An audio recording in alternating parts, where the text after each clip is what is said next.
What advice would you give people who are struggling to get on podcasts or may aspire to be on a podcast? You have so much experience booking guests on.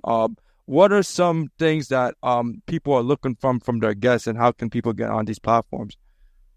People just want unique stories, and they want a unique angle. They want some unique topics. Yes. And if you can, it's not always about reinventing the wheel. You don't have to be a thought leader that invented a whole new investing strategy. Like, there's only so many investing strategies. Yeah. But if you can find a way to tell your story in a way that teaches people and adds value, you can be on a podcast. Mm-hmm. In terms of advice I'd give people, whether it's to start a podcast or go beyond podcasts, like, just put in some legwork to make it happen. Like, if you aren't ready to be on a podcast just yet, still go make the Podmatch profile. If you make that profile and just leave it there for a week and you come back, you're going to have like 10 invites to be on shows.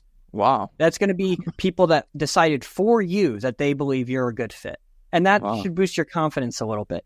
And as it relates to starting a podcast, like, I haven't done it. I'm launching my podcast on Monday. It's going to be called Questions with a Podcast Booking Agent. And I was telling you, I got more active on LinkedIn, and I started making videos. And I looked over at my partner. I'm like, we already have this audio, even though this for LinkedIn. Just like put it out as a podcast. Yeah.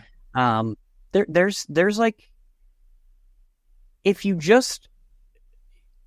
You mentioned that, like, part of what you were excited about in yourself is just that you stayed consistent. You showed up every day. Yes.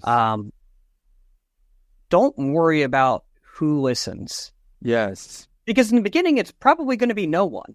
Yeah. You can make mistakes. That's the great thing, is like, it's very forgiving.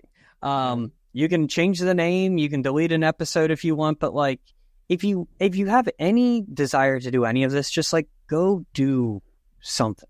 Mm-hmm. And I always think about, like, what's the simplest way that you could put out a podcast? And that's what I'm doing with this LinkedIn stuff, is like, I don't want a show where I interview someone for 30 or 45 minutes and we talk about podcasting every week.